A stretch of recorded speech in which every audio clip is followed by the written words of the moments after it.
Hey guys, Kally here. Welcome back to my channel. If it's your first time here, I make lifestyle, travel, and beauty vlogs. But today I'm going to be talking about something super close to my heart. It's something that I love and I am obsessed with. I am going to be talking about my pets, specifically my cats. I'm a dog person actually, but I have two cats. I just got my second cat less than a month ago and her name is Yuna. So we just picked up our new cat. Say hi. Hi, Yuna. Say hello. Hi. And we named her Yuna. It's Korean. It means soft and beautiful. Oh, look at her. She is an exotic Persian, and my first cat is named Blue, and she is a Persian Siamese. Blue is 3 years old and Yuna is 3 months old. Yuna's actually here with me right now. I'm going to call her. Wait a minute. This is Yuna. Say hi, Yuna. I got her. She was this small and then now she looks like this. So she's an all-white exotic Persian. She's super duper makulit. As in, like, I have a toy right now with me to distract her. See? Hello. Look. She's so fascinated with this. I have so many toys for her because if not, she's gonna destroy all the furniture and whatever else she can eat. Ah! Say hello. Say hi, Yuna Bear. Yuna, say hi, love. Hi. Say hello. Yuna. Yuna, smile. Yeah, smile. Okay, go ahead, go play. So Blue is actually sleeping right now. It's still her nap time. She wakes up around 6 or 7 p.m. because that's the time she eats, and then she's awake the rest of the night. Yuna's still a kitten, so she's hyper like 200% of the time. It's crazy. It's so hard to keep up with her. Anyway, more about them later. So today I'm going to give you 10 tips for first-time cat moms. If that's something that interests you, keep on watching.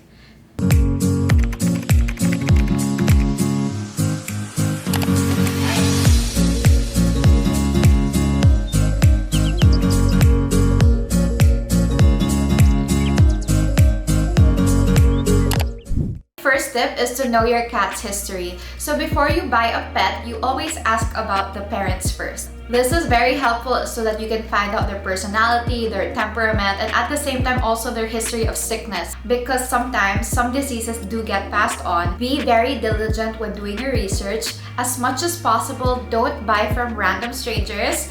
Well, I did actually. I took the risk. But as much as possible, do your research, really get to know the breeder or the owner of the parents and the kittens, because it really will save you a lot of money and also sometimes heartache, because I've heard of horror stories that their kitten / puppy died shortly after they got them because there was an underlying disease that they had no idea and the breeder didn't disclose. So always know the history first.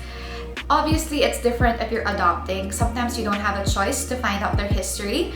So if I were you, once you get the kitten, go to the vet right away and have them checked. This goes for buying or adopting. Just always go to the vet first to have them checked to know that they're 100% healthy. My second tip is to buy all the necessities. I think this is pretty straightforward.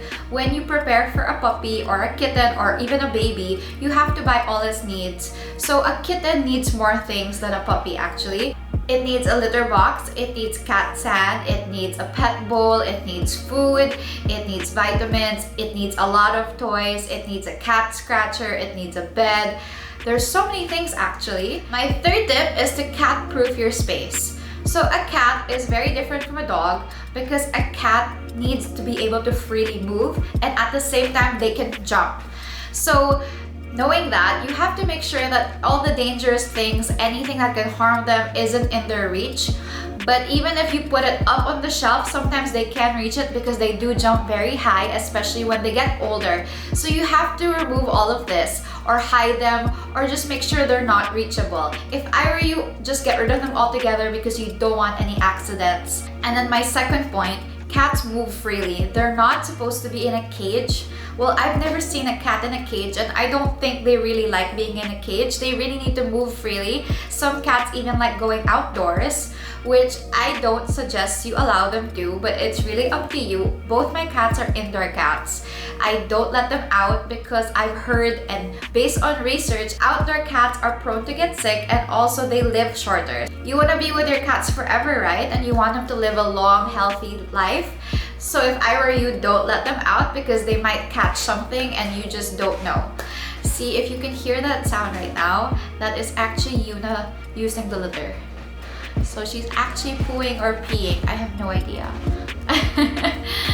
Okay, anyway, back to my fourth tip. Choose your cat food wisely. For me, when I choose cat food, I have wet food and dry food. I've read that you should give them both because cats aren't likely to drink as much water as dogs. So they do need a substitute, and wet food is a good substitute since it does have liquid in it, so it makes up for the loss in drinking water. Before you buy any cat food, always do your research. I prefer grain-free products. I read that this is better for digestive system. As much as possible, avoid gluten, corn, wheat, and animal byproducts. Those are the 3 ingredients that I read you should stay away from because it's bad for them and it's kind of like junk food. You don't want to be feeding your cat junk food, right? Also, it really depends where you buy your cat food. I suggest you don't buy from the supermarket. Yes, don't buy from the supermarket because I've seen the choices and none of them are good. I buy my cat food online. It's called Pet Warehouse. They have so many choices to choose from and they deliver. And they deliver super duper fast. Like if I order today, I get it in 2 days max. Sometimes I already get it tomorrow morning. My 5th tip is get to know your cats because cats have a different personality. Each cat is different from one another. No 2 cats are the same. For example, Blue. Blue is a very chill, tame cat. Like she's not into toys. She doesn't destroy anything. She's not really hyper. She's asleep almost like 80% of the day, but she's really, really sweet and she really likes it when you give her cuddles and always rub her stomach. She's just really sweet and she really loves showing her affection. When she starts to whine and cry, that means she wants you to pet her or to hug her or just to mind her basically. Yuna, on the other hand, she is still a kitten, so it's normal for her to be more playful, but I already can tell she's gonna be an adventurous cat. We brought her to Batangas with us last week and she was so comfortable. She's so easygoing and she just loved exploring her surroundings. Unlike Blue, Blue would never do that. Blue hates being exposed to people. She just really rather stay in one corner and just hide there. That's what I like about cats. They're really different. They have their own personality, so they're kind of like people. You really have to get to know them first. My 6th tip is get them used to bathing, trimming their nails, and cleaning their ears. So I didn't know this when I first got Blue.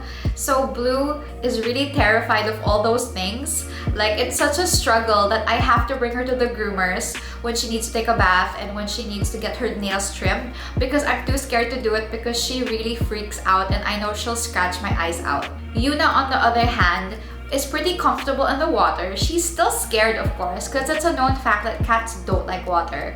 Like you see that on TV, you see that everywhere that they freak out in water. That's true.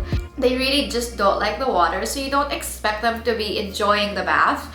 But ideally, they have to get used to it just so that it's easier because cats can groom themselves. That's also what makes them super awesome.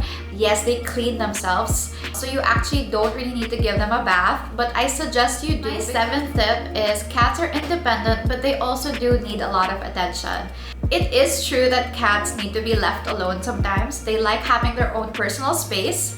They're really like us humans in the sense that sometimes they're just not in the mood and that doesn't mean they're mad at you. I think that's why some people think that cats are mean, which I totally disagree with. It's because you can't just pick them up whenever you want to. You can't just play with them whenever you want to. Sometimes, especially when they're sleepy, they just don't want to be touched. They just want to be left alone, and that's okay. Like that's just like with us humans, right? Sometimes we're just not in the mood to be talked to. You just have to respect their space if you want to get along well. My 8th tip isn't really a tip. So over on Instagram, I asked if you had any questions about raising a cat or being a cat mom, and one of my friends asked me what's their temperament like. So I'm just here to tell you that cats are very, very sweet. I really don't like the misconception that they're evil, because we see that on TV. They portray cats as evil, but that's not true. My cats are so sweet. If anything, my cats are actually sometimes sweeter than my dog. My 9th tip is please neuter your cats. It's really good for them. Neutering your cat helps prevent diseases. It actually also changes their temperament.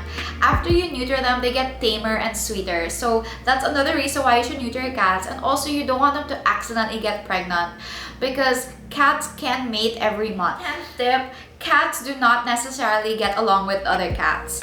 It's really hard for some cats to get along because cats are known to be lone species. They're not like dogs that travel in a pack. Some of them actually prefer isolation. So I have 2 cats, right? Introducing them to one another has been such a hassle. Until now, they don't completely get along, but they're kind of coexisting right now. And that's all really I can hope for. But I still do have to supervise them, because if I leave them together, I'm scared they're gonna fight. And I heard it takes months, sometimes even years, for cats to get along. Those are my 10 tips. I hope you learned something from me, a fellow cat mom. And if it's your first time getting a cat, congratulations! I'm so happy for you. It will really change your life. It changed my life for the better, and I'm so happy that I got a second cat. Like, it made my life so much more meaningful. And if you have any other questions about being a cat mom, just comment down below. Also, please don't forget to hit the subscribe button. And if you want to see more photos of my cats, follow me on Instagram. I post about them almost every day. So my Instagram is @Kally Araneta. Thank you so much for watching. See you in the next video.